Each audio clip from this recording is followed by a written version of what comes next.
Welcome to another episode of Home Sweet Home. My name is Rod McCall. And I'm Scott Nichols.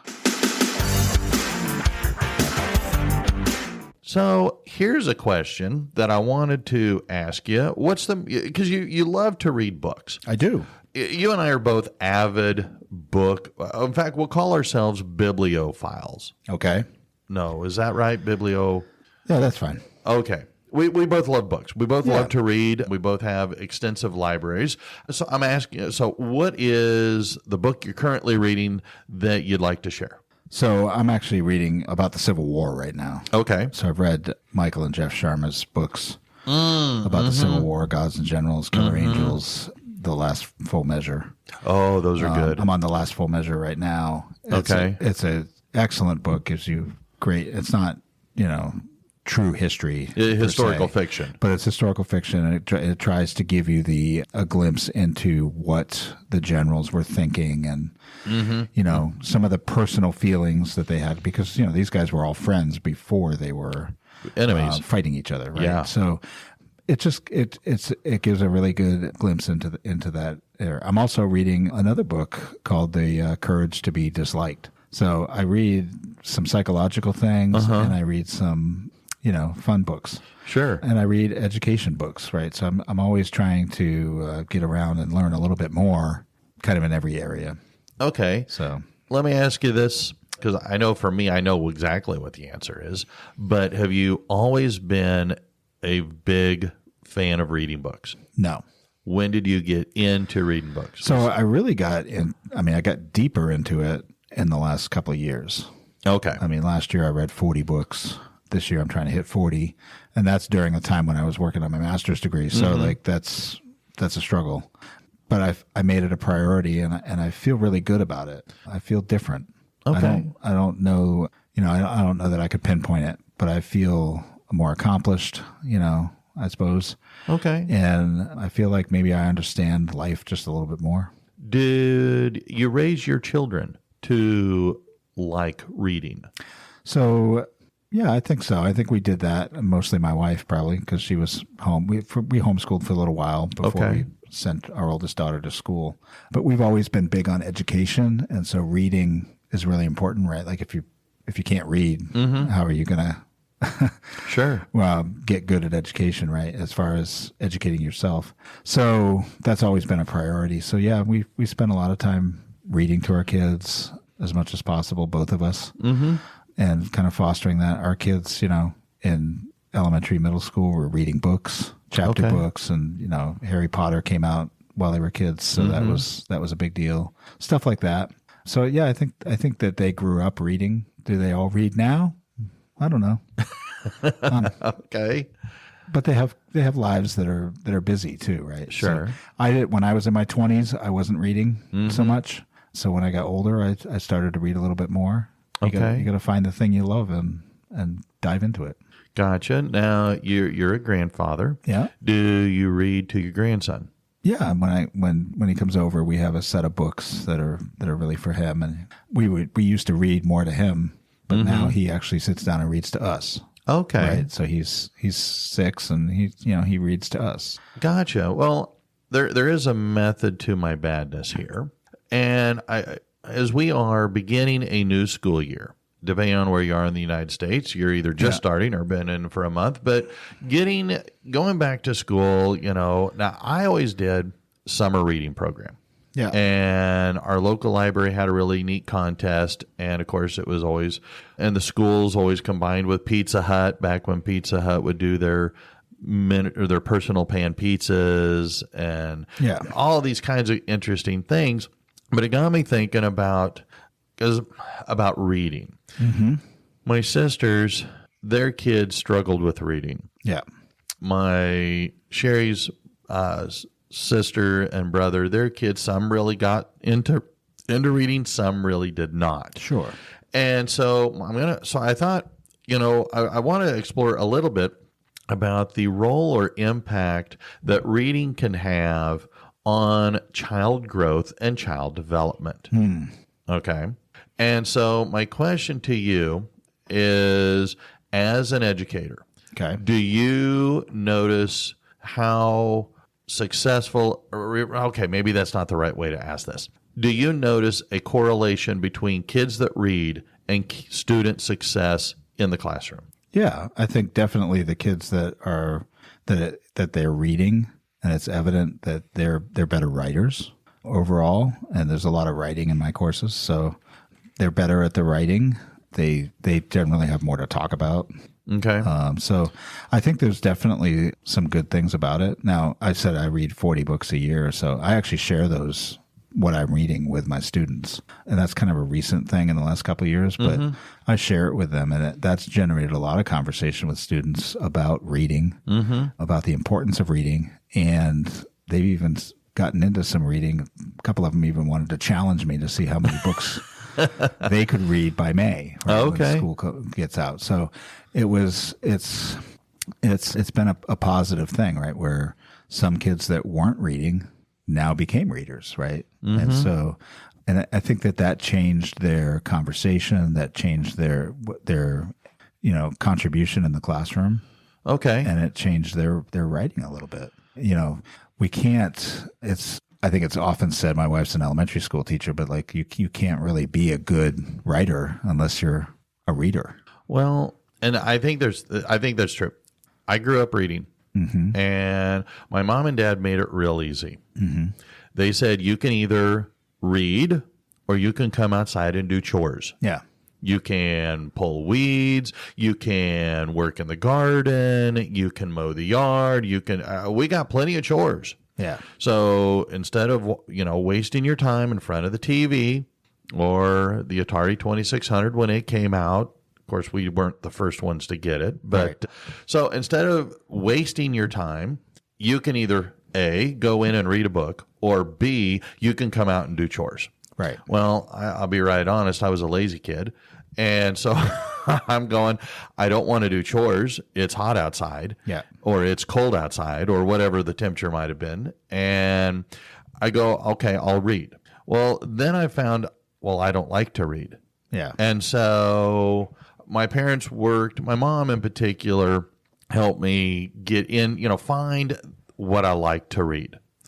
And from there, it just kind of developed and exploded. Elementary school, middle school, high school, college. Yeah. I mean, I used to read tons before I go to bed.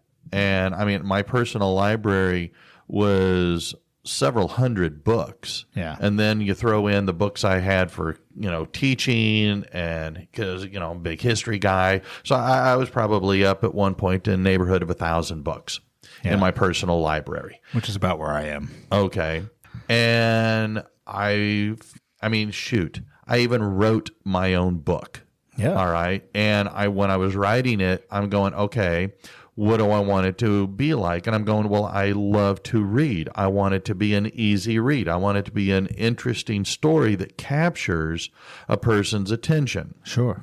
And so the question then is, how do we get kids to read? Because right now, I was reading a recent report that was stating that 40% of fourth graders across the United States are below basic reading skills. Yeah. You got. And that was 2024. That was last school year. Somehow you got to find what you like, right? Yeah. To read. And so, I think Harry Potter books are great because it's fantasy and there's a lot of lessons in there that relate particularly to kids, I think. But they got to find what they like. They got to find something they like. When I was younger, right, like for me, it was movies. I discovered early on that, when you're watching a movie, oftentimes it's based on a book.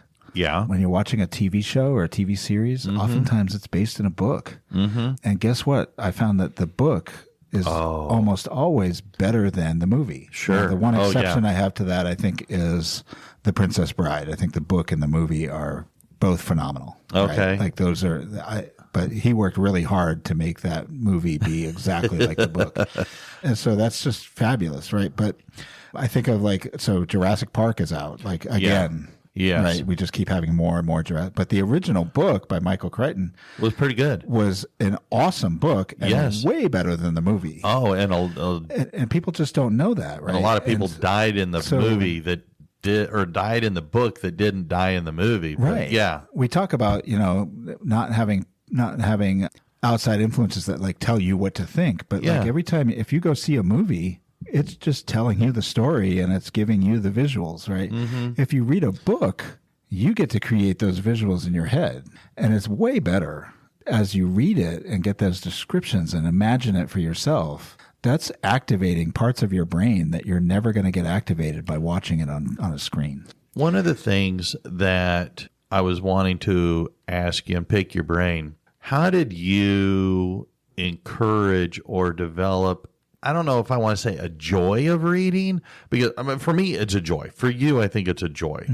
But how do we take a kid and, how do we instill and develop them to enjoy reading in an age today where phones and electronic devices, electronic games, or, whether they're computer tablets or they're on their phones or, like a PlayStation or an Xbox or a Switch, how can we, I've got some ideas, but I want to ask you. I think that limiting screen time is one thing. I have come to much prefer sitting down at 8:00 at night and reading a book than watching a TV show. Okay. Don't get me wrong. There's lots of great TV out there, right? Yeah. There's tons of it. In fact, there's so much of it that I can't even make a choice. And I know you mentioned lots of shows to me, and I've been like, I just haven't seen that yet. And Yeah. You're like, what's wrong with you? And I'm like, I don't have the time. But there's, I much prefer to do that because part of that focuses on me. And, maybe I'm inherently selfish. I don't know. But it focuses on me and it helps me see some things about myself. So I've come to learn that I am learning when I'm reading, no matter what I'm reading. Okay. And I like learning. I think that getting kids to do it means coming up with an agreement that we're going to put our phones away. We're going to get off the screen time. And screen time to me means any screen. And we're going to, let's read a book, right? And maybe treat it like almost like an informal book club. Okay. Like, let's both read the same book and then let's talk about it. Like, what did you think about it? And find out, what are they getting out of the book? What are they seeing? What excites them about it? What bores them about it? What about that book? And I think if you talk about it like that, then they can continue to read the book, and that'll build some stamina, right, for reading books that maybe aren't as good as they think they are, and then finding the genre or the things that they do like. Sure. And if you can do it together while it's still separate, right, because you're doing it silently usually. Although if they're young, you're reading it to them. But like a teenager or somebody, 8, 10 years old, you could read the same book. Sure. And then just talk about it and get that interaction, just like you would with a TV show. You sit there with a TV show and you interrupt and you're like, that was cool. What about that? Sure. Do it. Like, allow the interruption even. Oh, I just read this paragraph. It was so awesome. Here's why. Allow them to interrupt you and talk about that. Well, you mentioned that, and so Parent Magazine was saying kind of some of what you were saying, in that reading before bed should be just the same as putting on pajamas and brushing your teeth. Yeah. We're going to give you, computer down, tablet off, and phone away, and we are going to spend the next 30 minutes. You're going to read.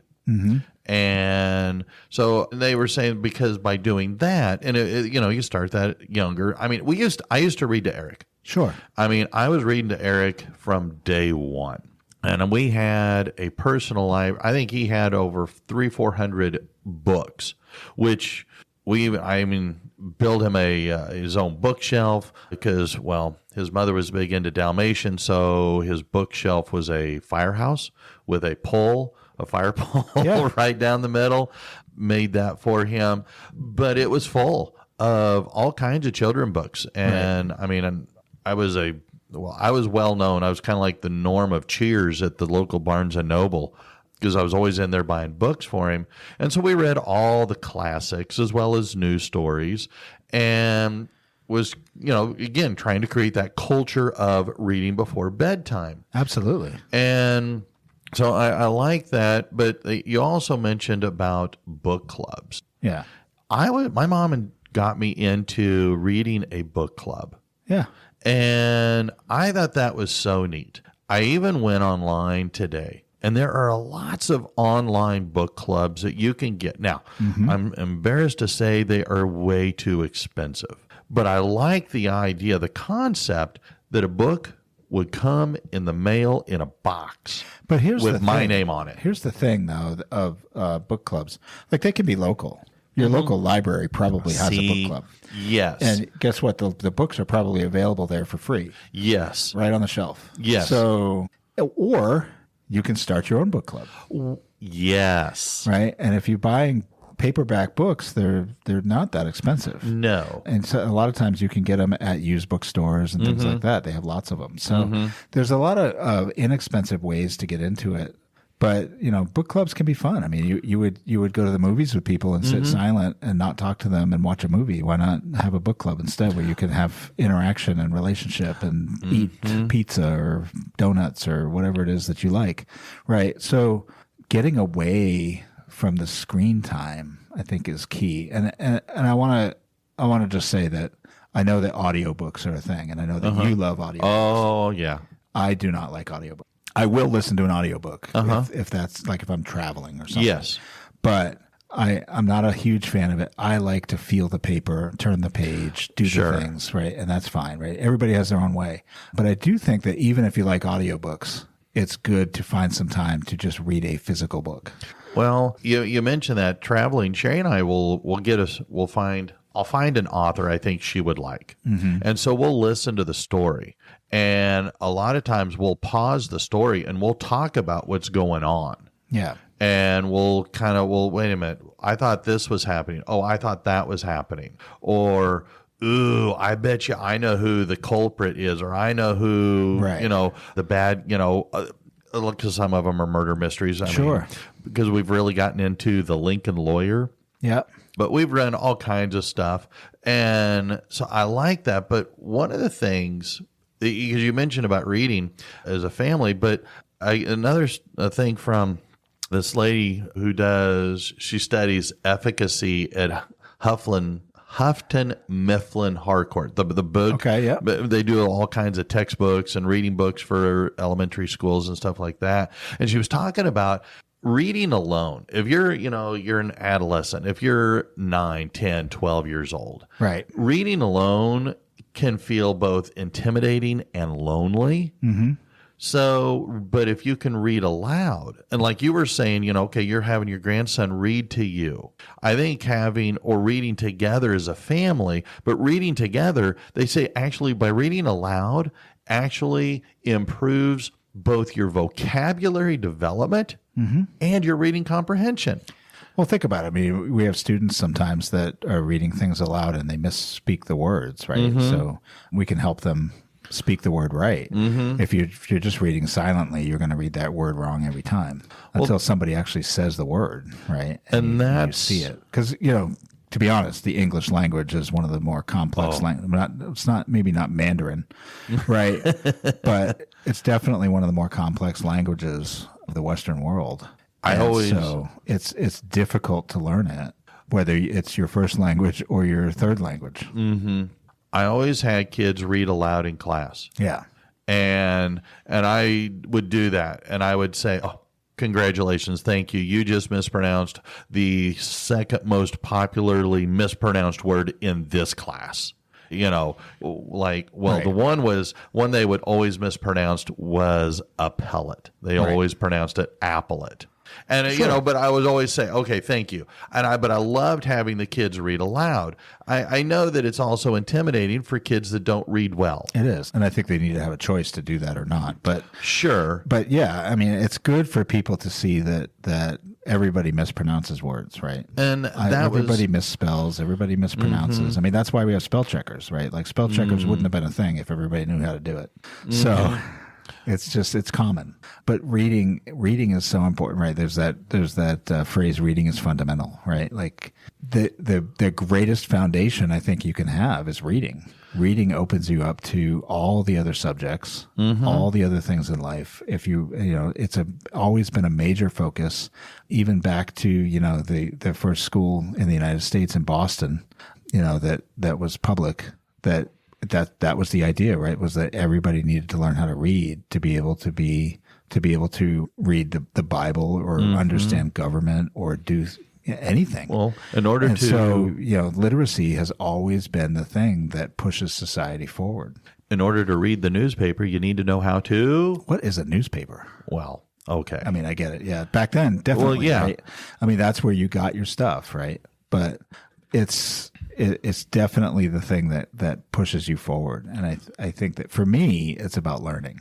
Well, I love the learning. If you are, for you and I as an adults, and I think a lot of adults enjoy learning later in life, way more than they enjoyed learning when they were, teenagers, when you're in middle school, high school. So if you are, what would be some ideas, suggestions you might give to parents that have a kid that's in 5th grade, 6th grade, 7th grade that has really found reading not only not fun, but because they would rather play the video games or, all that other stuff, all the screen time distractions. What might you suggest or encourage? I mean, I got my own ideas. I think that rewards are great. Okay. I think that, if the thing that you like is gaming, or whatever that might be,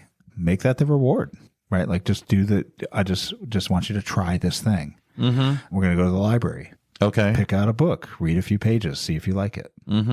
If you don't, put it back, pick out another book, right? Keep doing that until you find like the genre that you like. When I was a kid, I loved those books that were like choose your own adventure. Oh, and they have those in the libraries, right? Yeah. Like, so choose your own adventure, right? So when you get to the end of the page, they're like, oh, if you want this, go to page 59. If you want this, go to page 34. And you can kind of change, the adventure, right? And so, and it's a book you can read several times because you can go all kinds of different ways with the adventure. So I thought that was neat as a kid. Sure. And I got into lots of other fantasy books, like similar to Harry Potter. Of course, that was years later that came out. Oh, yeah. The Sword of Shannara, I think was. Oh, yes. Terry Brooks. He is one of my writer. all-time favorites. Find this. Of course, there's something they like. If they like movies, then they probably like the books that are about those same kinds of genres. Okay, yeah. Find it and then say, try to come up with a workable goal, right? Like maybe read one book every 2 months. So you read 6 books a year, right? Like that, and usually novels like that are like 200-300 pages, so it's pretty workable. And I bet they'll get into it. Well, you mentioned rewards. What kind of rewards might you use to incentivize? I mean, I would use rewards for, maybe amounts of screen time or something. I think that's workable. I think that rewards can be anything that you think would drive them towards reading. But find what they particularly like. You like gaming? Great. Then, you get an extra hour of gaming if you can do this. Okay. Thing with, go to the library and do this thing or whatever that might be. Maybe you have a library of books at your house, the things that you liked when you were a kid, right? So share that with them. I mean, they need to be introduced to it. Would it be worthwhile to, especially if you're dealing with, a kid in upper elementary, middle school, or even high school, ask the kids' teachers to, suggestions that they might have? I think definitely certainly in elementary. I think that when they get into high school, the kids could just ask their teachers themselves, like, what's a good book? What are you reading? Okay. I think that's a great question to ask any adult, right? What are you reading? Yeah. You asked it of me at the beginning. No, that's true. That's true. I had 2 that I was working on, right? And part of that for me came from the school district I worked in now. When I first came to the school district, there was the superintendent would send out an email, and at the bottom of her message, part of her signature was what I'm reading. Oh, yeah. And she would have a book, and I was like, I need to be reading, right? And I started reading more. And to be honest, some of the most successful people I know in my profession that I personally know are avid readers. Yes. And we talk often about what we're reading. So it's just, if you want to succeed, if you want to grow, if you want to, be more creative, reading is a great way. And it doesn't negate the other things that you might do, watching videos or creating videos or doing those things. It's a fundamental thing that has existed throughout all of history since writing was invented. I had one of my older sisters. When I was going through college and becoming a teacher and all of that back, a long time ago while they were still real young. I was always buying them books because I was still working in schools even back in the early 90s when they would have those Scholastic book clubs. Yeah. And trying to help encourage them to read. Well, a couple of them got to the point where they absolutely hated reading. And they were fine when they were, kindergarten, first, second, third grade. But by the time they got into, like I say, middle school, they'd really stopped reading. And they they fought tooth and nail to read to the point that they struggled when they got into their junior and senior years in high school. Sure. To the point that they barely graduated, were at risk of failing because, as you and I as high school teachers know, there's a lot of reading you are expected to do. Now, it is not high level at all the time, but you got to read it. You can't just come and physically be there in class. You got to engage, but you got to read stuff. But if you haven't built stamina in reading where you've read things you like and you've persevered through and read things you didn't necessarily like as much, then when you get to class and they tell you to read Shakespeare, true. Or in my case, maybe a long time ago, the Iliad or something like that. You're like, what? I'm not interested in that. Well, I mean, I know too, and Sherry's got I got some nieces and nephews through Sherry's side of the family that struggle with reading, and a couple of them have dyslexia. I have one of my sisters, her kids had dyslexia. Yeah. And I know that if you have ADHD or dyslexia, it makes it harder to sit. It makes it harder to read. But I think that's where we as parents can come in and help out and, sit with them and read with them and, try and help, like you were saying early on, make these interventions that might help them as they get older. And there's lots of strategies for those conditions, right? Like, yes. There's lots of things that you can do. And my advice on that, I guess, would be to, if your child has that as a challenge, then I would speak to the teacher and the school that you're probably getting help already in the school for that. So talk to them and say, what can I do at home? Yeah. What are some strategies that we can use to try to work with that? So that's always a resource, right? So it's just, but I think that just reading something. Yes. Anything. Well, shoot, you and I grew up at a time where it was commonplace to read the cereal boxes. I don't know about how many times you did that, but I did that most every morning. I'm reading that cereal box. I read it once. I read it 100 times. Yeah. So, I mean, I subscribe to a magazine that physically comes every month. I have the digital side of it too, but I get a magazine every month and it has a variety of things in it, but from political to just interest articles. So, it's all there, news and everything. It's something sitting on my coffee table and I can pick it up and just read an article. It's 2-3 pages long.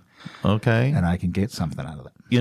That might be another idea. If you've got a kid at home, you're trying to interest in reading, get them. We had Ranger Rec magazine, Highlights magazine back. There's even gaming magazines that have articles. Really? Sure. So, I mean, you can read about anything. That's true. Okay. When I was a kid, I used to get the auto magazine. Car magazines? Read about cars. Okay. Right? Or popular science or, Okay. So there's all kinds of things you can read about. Okay. And again, visit the library because they have all the things. No, that's a good idea. Right? They have all the stuff. They get copies of all of it, and it's I mean, there's better libraries than some, you know. Sure. But you can always go to even a neighboring towns or neighboring communities library, and just, you may not be able to check anything out, but Yeah. you can definitely use the space and the resources they have while you're in it. Make use of it before they go away. Right? Well, the more people that go, the more likely they are to stick around. I think if there's a way you can tie reading to pleasure, Yeah. it might help, because yes, I think you and I both agree, not only are we academics or academians. Sure. Anyway, I don't know the fancy word for that, but I don't think you can survive and be as successful as you would like to be if you do not read. Yeah. Well, you're just not growing as much as you could. I don't think. It's like if you don't eat your vegetables, you got a problem, right? Vitamins and minerals are out. I mean, we make kids eat things and try those things. What's the difference, right? You're just feeding the mind a little bit. Well, So, well, thanks for talking to me about reading. I think love this has it. been You fun. love it. And maybe some of these ideas can help encourage others to, help their children or help themselves. absolutely. So, well, I've got a book I need to go read. I'm reading from Vince Flynn. So the Mitch Rapp series. But anyway, well, I'm off. So until next time, I'm Rod. I'm Scott. See ya. Bye-bye.